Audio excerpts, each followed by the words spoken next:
Olá, bom dia, bom dia, bom dia. Turma 222, Colégio Senhor, Colégio Santa Marta. Tudo bem com vocês, gurizada? Espero que sim. Estamos começando a nossa aula.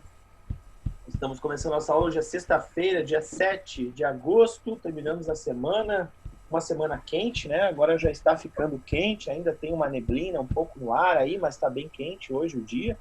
E nós vamos começar a nossa atividade, né, de hoje. Na verdade, a gente vai terminar a nossa atividade dessa semana, que tem sido, né, começamos a falar sobre as políticas públicas sobre os direitos humanos, né? E por que estamos falando sobre direitos humanos, né? Estamos falando sobre direitos humanos porque, na verdade, a gente tem um compromisso aí, né, estabelecido na escola, né, de participar a terceira Feira de Direitos Humanos, promovida pela PGE.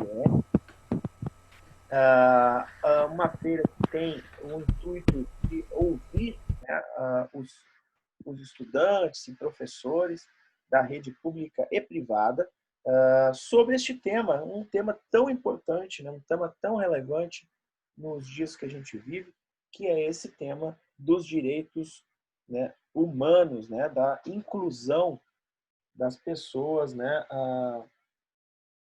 na sociedade, né, do reconhecimento dos grupos sociais que são excluídos historicamente na nossa sociedade e de como esses textos, de repente, eles vão ser textos de como a gente consegue enxergar e como a gente pode combater esse tipo de exclusão. Eu, Jairo Brum, professor de História de vocês, a gente vai trabalhar especificamente com o artigo número 1 dos direitos humanos, né? A professora Fátima Dang, provavelmente ela deixou lá para vocês, na Iônica, né? Ela deixou o texto, né? O texto geral dos direitos humanos. Eu vou deixar também, vou deixar na descrição desse vídeo de hoje, então vocês vão poder acessar esse vídeo lá pela Iônica ou ainda pelo canal do Prof. Jairo, né? Ali no YouTube. E aí vocês vão observar que ali vai ter a descrição do vídeo que a gente vai ver hoje. Lá também vai ter os slides que a gente tem visto. A gente viu o primeiro slide sobre política pública e hoje a gente vai falar sobre um tema bem importante, bem legal. É o tema de uma filósofa, né? Na verdade, a gente vai falar um pouco sobre o livro desta filósofa negra, a Djamila Ribeiro, que ela é paulista, né? Ela tem muito a nos ensinar, a nos mostrar por experiência própria. Então, eu recomendo que comprem o livro de Djamila, né? É um livro bem bom de ler, bem rápido, mas também muito rico, né? Muito rico, principalmente porque eu vou instigar a leitura desse livro e a reflexão sobre alguns aspectos que ela nos traz nesse livro, tá? Então, só revendo um pouco do que a gente viu na aula passada, nós vimos na aula passada os direitos das políticas públicas, né?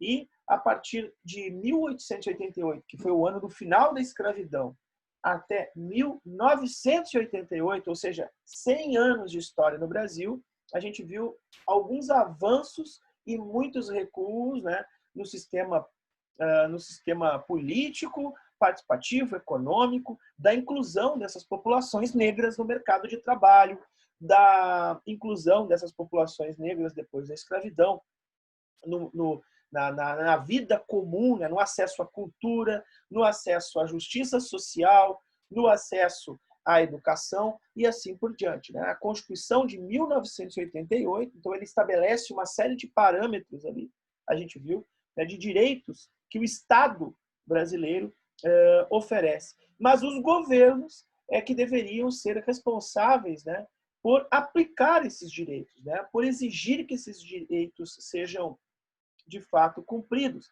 Então é isso que a gente vai ver hoje, né, na nossa aula, certo? Vamos falar sobre antirracismo. Antes de começar a falar sobre o tema, eu queria dizer a vocês o seguinte: olha só, nós todos aqui, né, eu enquanto professor e vocês enquanto alunos, nós estamos em aula agora, né? Estamos avaliando, o tempo inteiro avaliando as nossas aulas, né? Vocês estão avaliando a mim e eu estou avaliando a vocês, né? Então, assim, para que a gente possa terminar o ano e vocês possam passar de ano para o terceiro ano, o ano que vem, eu tenho que ter um certo parâmetro para isso, tá? Então, eu cobrei de vocês e eu vou pedir de novo, né, que vocês me encaminhem as proposições, né, que seriam as proposições do primeiro trimestre, certo? Então, como é que vai funcionar? Eu vou, na semana que vem, eu vou estabelecer com vocês um novo prazo para que as pessoas que não me entregaram as proposições do primeiro trimestre, certo? Então, assim, algumas pessoas não me entregaram, né? E outras me entregaram. Então, eu vou pegar ali a lista das pessoas que me entregaram e vou colocar essa lista ali na Iônica. E essas pessoas vão poder me entregar, então, esses documentos, né? Nessa semana, eu vou dar um prazo lá, sei lá, até o dia 20, 25, e vão poder me entregar, então, os trabalhos referentes ao primeiro trimestre. No segundo trimestre, eu vou fazer a mesma coisa. Eu vou colocar uma data para que tu possa me entregar os trabalhos do segundo trimestre. E do terceiro, a mesma coisa, certo? Por quê? Porque eu preciso desses trabalhos para poder avaliá-los, né? Para poder fazer, então, ter uma ideia de como é que estão as coisas, né? Como é que a gente está trabalhando aí. Tá bom? Tá compreendido? Balancem a cabeça, digam sim ou não. Ah, legal. Bom, que ótimo. Então, assim, agora, então, eu vou começar a falar sobre a nossa proposta de hoje, né? Que é falar sobre o livro de Djamila Ribeiro, algumas coisas que ela traz para a gente refletir na aula de hoje, tá? Então, quem é essa pessoa, né? Da onde saiu? Do que se alimenta Djamila Ribeiro? Então, Djamila Ribeiro, ela é uma ativista, ela é uma feminista, filósofa, então formada em filosofia, ela tem mestrado em filosofia política na Universidade Federal do Estado de São Paulo, e ela torna-se muito importante neste momento histórico por tudo que tem acontecido em relação aos movimentos, né, de antirracistas, tanto no Brasil como um movimento mundial, né? Principalmente aí depois da morte de George Floyd, né? A gente vai ver que há uma insurgência antirracista não só nos Estados Unidos, mas na Europa e no Brasil e na América Latina, né? Então a gente viu aqui no Chile, né? A gente viu aqui no Brasil, enfim, esses movimentos todos vão surgir com muita força e a gente vai ter o papel de Djamila Ribeiro muito importante, porque ela vai escrever um livrinho justamente em 2019, né, sobre antirracismo. Né? Claro, o racismo não foi inventado com a morte de George Floyd. O assunto não se tornou um assunto relevante após isso. Não, de maneira alguma. Não é isso que eu estou dizendo. Eu estou dizendo que isso vai inflamar essa questão, né? E aí, quando surge o racismo? O racismo ele surge há muito tempo. A gente pode dizer que o racismo ele é algo que está entranhado na estrutura social que a gente vive, né? O que significa isso, né? Ele está tão presente no nosso cotidiano, no nosso dia a dia, que a gente não nota muitas vezes. E quando a gente vê, de repente, a gente está sendo racista sem saber que está sendo racista, sem perceber que está sendo racista. E por que isso acontece? Ora, porque isso é naturalizado, né? nas conversas, na estrutura vocabular, né? Quer dizer, então tem alguns termos que são extremamente racistas. Né? A gente vai ver um vídeo agora que vai falar sobre dois termos e conceitos racistas que a gente usa cotidianamente, né? Então, esta estrutura, né, esse racismo estrutural, ele precisa ser visto. E isso é a grande mensagem, né, que a Djamila vai trazer nesse livro, né? Aliás, a Djamila vai construir esse livro, vai escrever esse livro fazendo muitas citações, né? Citações de autores negros, citações de filósofos, de matemáticos, de físicos, de literatas, né? Negros. E isso é muito importante. Por que é muito importante? Porque, geralmente, nós não somos apresentados por cientistas negros, né? Nós não somos apresentados para filósofos negros, muito menos, né? Enfim, a gente enxerga muito pouco na nossa sociedade. E quando não se enxerga alguma coisa, é a lei da propaganda, né? Quando eu não enxergo algo, quando eu não vejo algo, realmente eu não posso falar sobre, eu não tenho esperança sobre este algo, né? Então, eu vou ser bem claro para vocês aqui. É uma pergunta que eu faço a vocês, né? Quantos professores vocês têm?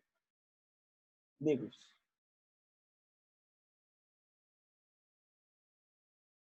Quantos professores negros dão aula para vocês hoje? Conta os que você já teve? Isso, conta.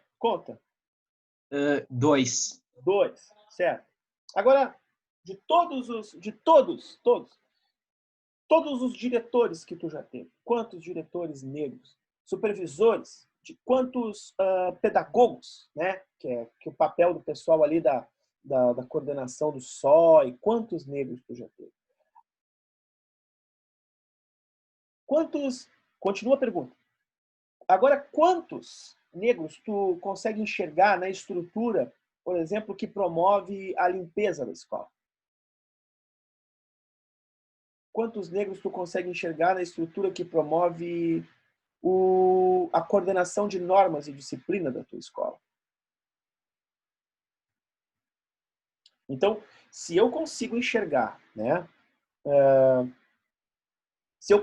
Imagine que eu, Jairo Bru, sou um aluno e sou preto, sou negro.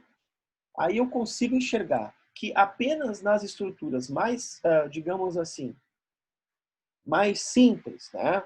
Não menos importantes, porque a limpeza é importantíssima, né? E quando a gente está na escola e a gente joga um papel no chão, ou desenha na classe, ou risca a classe, a gente não está pensando em quem vai limpar, muitas vezes a gente está pensando em desenhar só, né? A gente não está pensando que aquilo ali, alguém vai fazer uma limpeza e tem que fazer ela num horário rápido, porque sai uma turma e ali tu vai dividir a tua sala com outra turma, né? Daqui a pouco tem outra turma chegando, né? Mas então, quem é que faz essa limpeza, né? Geralmente são pessoas, né, que vão ser pessoas negras, né? Então, quando a gente não enxerga, quando eu, Jairo Brum, aluno negro, não consigo enxergar uma perspectiva para mim, assim, tipo, um dia eu vou querer ser um professor como esse que está me dando aula aqui. Que ele é negro que nem eu. Né? Não sei, vocês já devem ter visto, porque viralizou na internet esse videozinho, né? Uma menina, uma criança, ela tá vendo TV e aí aparece aquela apresentadora da Rede Globo, a Maju Coutinho, que apresentava o Tempo, eu acho, no Jornal Nacional, né? Ela aparece apresentando um jornal, o jornal Hoje, se eu não me engano, e essa criança vê, e ela vê e ela se enxerga, ela enxerga o cabelo dela, ela enxerga a cor da pele dela, ela, mamãe, olha aqui, olha aí, ela é igual a mim, ela é igual a mim.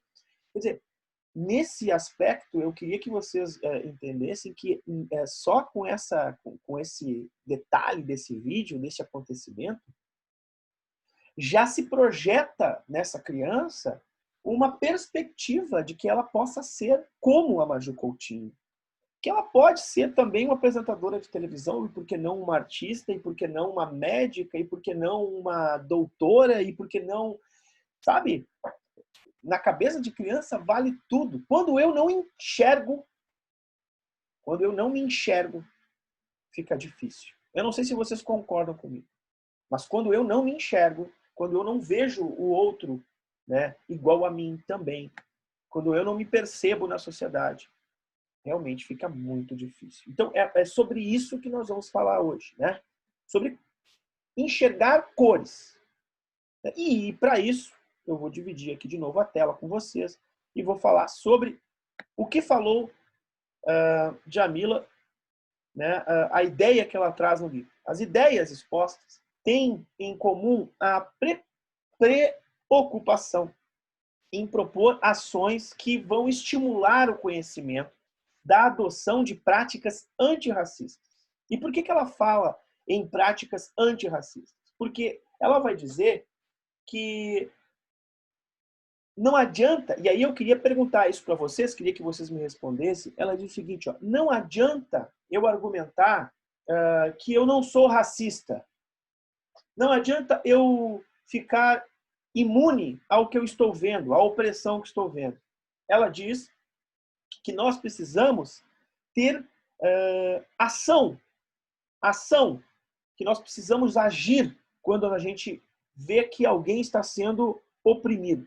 Seja por racismo, seja por violência, nós precisamos agir. Porque a nossa inação, né, a nossa não ação, ela acaba proporcionando mais diferenças. Então, é isso que eu queria perguntar para vocês. O que vocês acreditam? O que vocês acham? Vocês concordam com isso que a autora está dizendo? Vou reformular a pergunta. Vocês acham, por exemplo, que se eu enxergar um ato racista e não me manifestar contra esse ato, o meu silêncio, ele contribui para que eu seja racista também? O que vocês acham?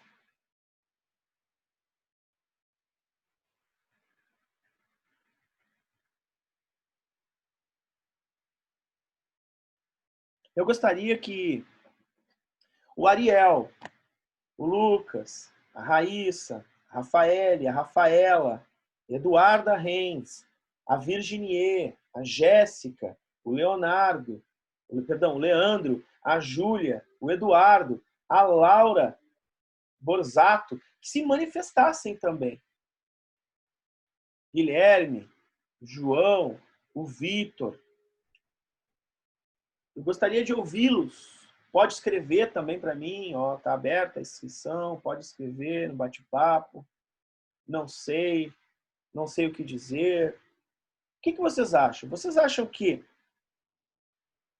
nós ficando quietos, vendo o que está acontecendo, nós estamos contribuindo com o racismo? Ou nós estamos Eu acho que sim. ou estamos sendo neutros, né? Quer dizer, eu não sou racista, racista é o outro, eu não estou me metendo, não vou me meter nisso. O que vocês acham?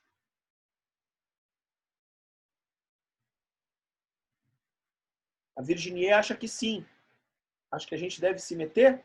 Eu não entendi. Estava falando.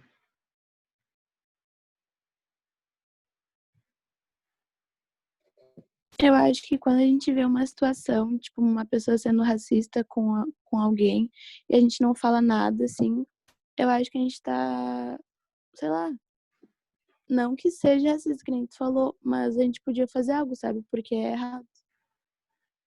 Muito bem. Eu não tenho vergonha de dizer, até eu acho que tem que ter muita coragem para dizer, mas eu já fui racista, né? E quantas vezes? Então, desde os 15 anos eu frequentava o Grêmio, por exemplo, futebol porto-alegrense, e eu ia nas torcidas organizadas e tal, e cânticos racistas eram cantados, né? Hoje eu tô com 45 anos, então isso há 30 anos atrás, né?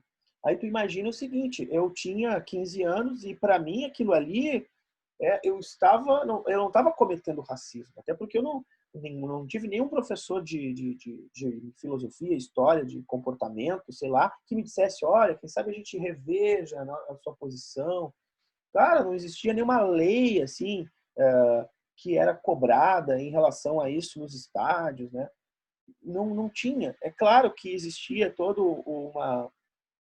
uma política, né, de respeito ao outro, mas essa questão tão presente como está hoje, né, de nós sabermos as diferenças entre o certo e o errado, ela não tinha, para mim, na minha cabeça, não tinha naquele momento histórico. Quantas vezes, por exemplo, em família, né, os meus avós, que são italianos, acabavam fazendo piadas, né, sobre negros, por exemplo.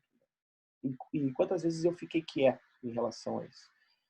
Aí alguém poderia me dizer assim, não, professor, olha só, mas isso acontece na minha família também, mas a gente tem que se posicionar, né? Hoje eu me posiciono, hoje eu sou o chato, né? Ah, lá vem o chato do Jair falar de mim.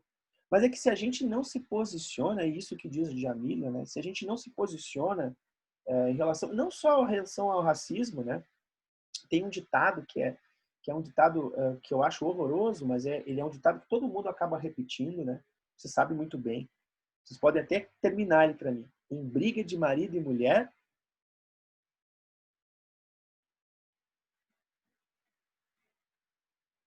Não se mete a colher. não se mete a colher. Esse ditado, gente, ele é um ditado horroroso. Ele é horroroso porque se mete sim. Se mete a colher, claro que se mete. Então, olha só, uma criança que nasce vendo o pai batendo no filho. Perdão, na mãe. Essa criança vai ser violenta, cara. Que esperança tu tem de ter uma criança que não vá ser violenta? A gente tem visto um aumento significativo de mortes, né? Não só de marido e mulher, né? De marido matando mulheres, né? Que é o chamado feminicídio, que não foi inventado por nenhum partido político, isso não foi inventado por uma ONG, isso não. Isso é uma estatística criminalista. Isso é uma estatística criminal. É um crime qualificado. Por isso que existe delegacia da mulher. Então, a gente não vê só maridos matando esposas, a gente vê namorados. Então, vocês aqui, eu tenho alunas que estão em idade de namoro e, pô, tem namorado lá, daqui a pouco termina, né? Termina o namoro, sei lá, não deu certo. Pandemia, faz tempo que eu não te vejo, eu nem sei como é que tu é mais. Eu comecei a pensar em outras coisas, eu não quero mais saber de ti. E aí o cara vai lá e o cara não entende isso e mata a pinta.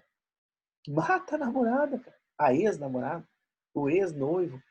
Então vejam que é óbvio que a gente, quando vê uma atitude violenta, a gente não vai entrar na casa da pessoa, né, com uma faca na mão e dizer sai pra lá. Não é isso, mas a gente tem que agir no sentido de tentar acabar com esse tipo de violência, né? Em falar com as autoridades, buscar os meios legais, não preciso me expor, né? Eu não preciso me expor. Né? Então, e outra, através dos exemplos também. Porque o exemplo conta muito. Vocês acham que vocês não são educadores? Vocês são educadores como eu sou educador. Porque as atitudes de vocês educam. Então, se vocês têm atitudes, educam inclusive os pais de vocês. É muito louco isso, né?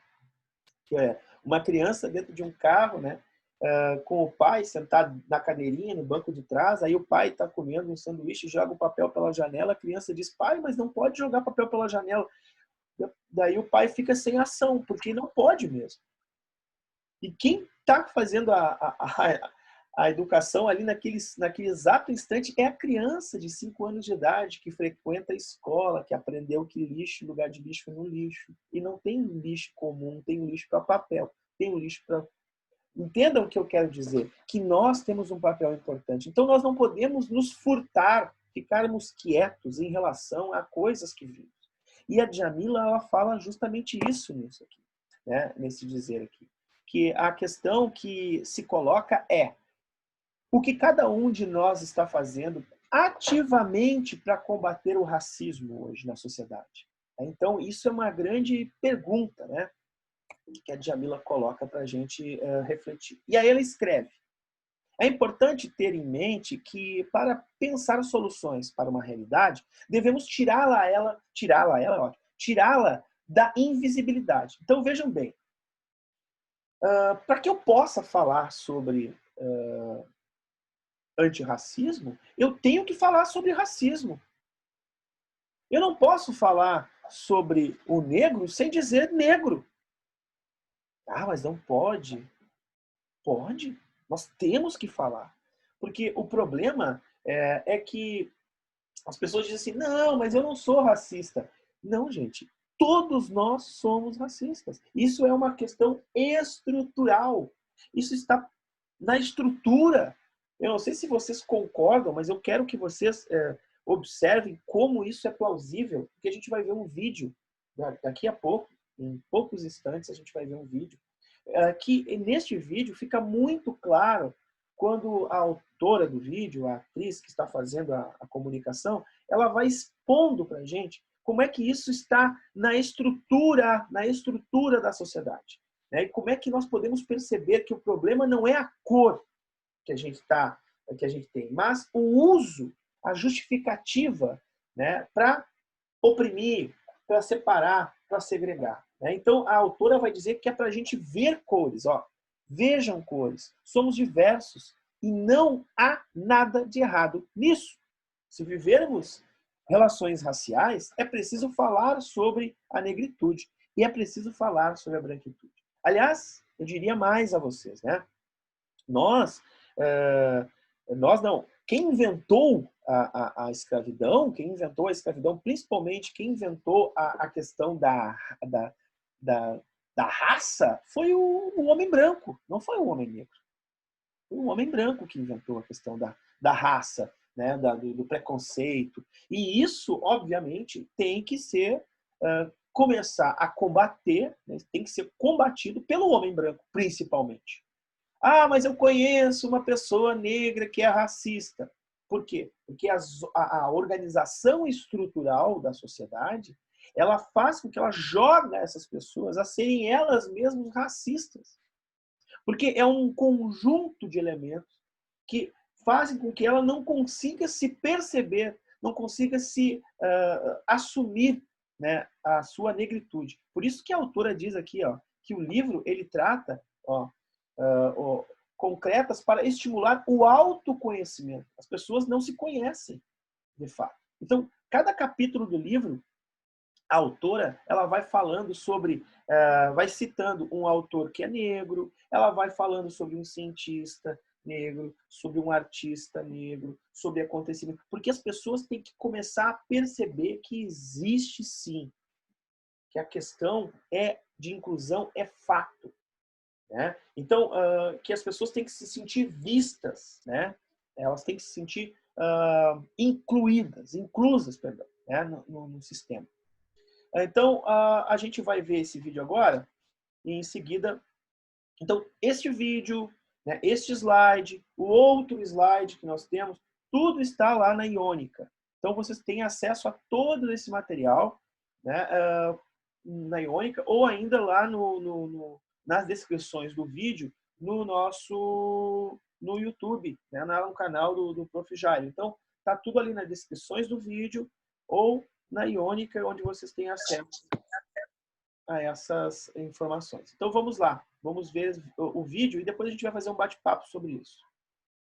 O Brasil foi o último país do continente americano a abolir a escravidão, em 1888. Mas mesmo livres, 1,5 milhão de pessoas negras foram colocadas na sociedade brasileira sem nenhum suporte. E por conta dessa herança histórica vinda de centenas de anos de escravidão, é que nasce o que chamamos de racismo estrutural. O racismo é uma forma de discriminação que tem raça como alvo, que se manifesta por meio de práticas conscientes ou inconscientes, como um conjunto de hábitos, situações ou falas embutidas em nossos costumes, e que promovem, direta ou indiretamente, o preconceito e a segregação racial. Não dá para saber exatamente quando o racismo começou, mas essas ideias se espalharam entre os séculos XVI e XVII por conta da colonização do continente americano. Os europeus consideravam, em sua visão eurocêntrica, que os povos de origem europeia seriam mais inteligentes e mais capazes de prosperar, enquanto os negros e indígenas eram considerados animais. Até 1888, os negros eram escravizados, e com a abolição, e sem ter para onde ir, começou o estigma de que negros são preguiçosos e não gostam de trabalhar. E nesse momento, a sociedade, os lugares e as oportunidades ainda preservavam o pensamento escravocrata e calavam a voz dos negros. Não foram elaboradas leis que contribuíssem para combater esse abismo social, causado pelas décadas anteriores, inserindo os negros na sociedade. Os parâmetros para a criação de leis seguiam em um pensamento europeu, que defendia brancos, cristãos e homens. Recém-libertos, os escravizados foram morar em locais onde ninguém queria morar, como os morros, formando as favelas, sem emprego, sem moradia digna e sem condições básicas de sobrevivência. E mesmo depois de 130 anos de abolição, Ainda é muito difícil para a população negra ascender economicamente no Brasil. E mesmo que ascenda, infelizmente ainda vai ter uma experiência de racismo para contar.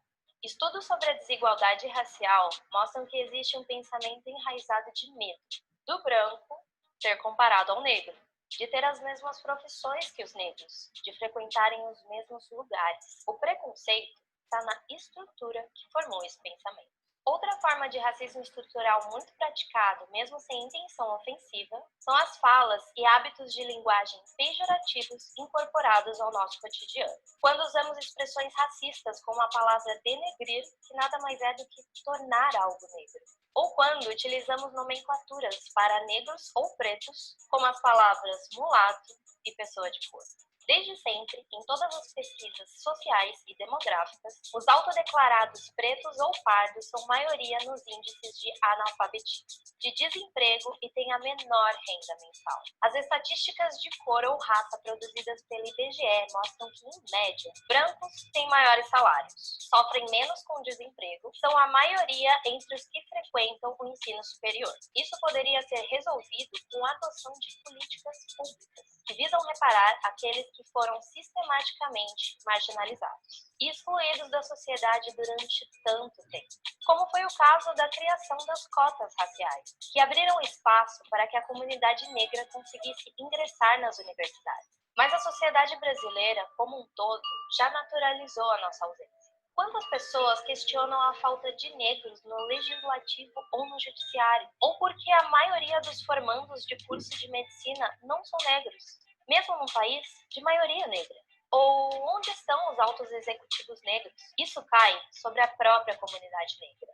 A gente acaba achando que esses lugares não nos pertencem. De acordo com o Infopem, que colhe informações estatísticas do sistema penitenciário brasileiro desenvolvido pelo Ministério da Justiça. Além da precariedade do sistema prisional, as políticas de encarceramento e aumento de pena se voltam contra a população negra e pobre. Entre os presos, 61,7% são autodeclarados pretos ou pardos. E mesmo depois de tudo isso, ainda tem gente que nega que o racismo ainda existe. Ah, mas se eles se esforçarem, eles vão chegar lá. Como se fosse possível chegar no mesmo lugar e no mesmo horário, saindo com bastante atraso. Ou você acha realmente que as oportunidades dadas aos brancos são as mesmas dadas aos negros? É preciso reconhecer que o racismo existe e ele está enraizado nas estruturas da nossa sociedade. E entender que, como já diria a maravilhosa Angela Davis, numa sociedade racista não basta apenas não ser racista, tem que ser antirracista. Porque essa luta não é só nossa, dos negros, essa luta é de todos.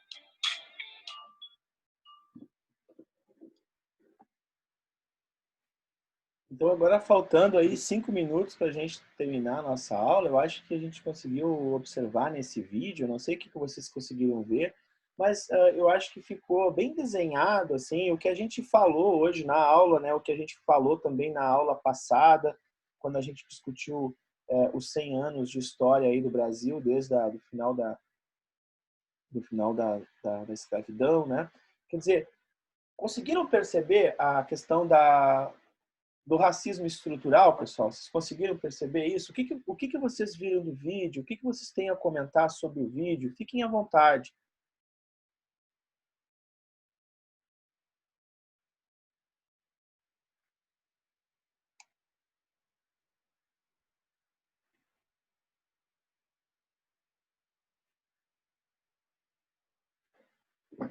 Eu espero que vocês tenham...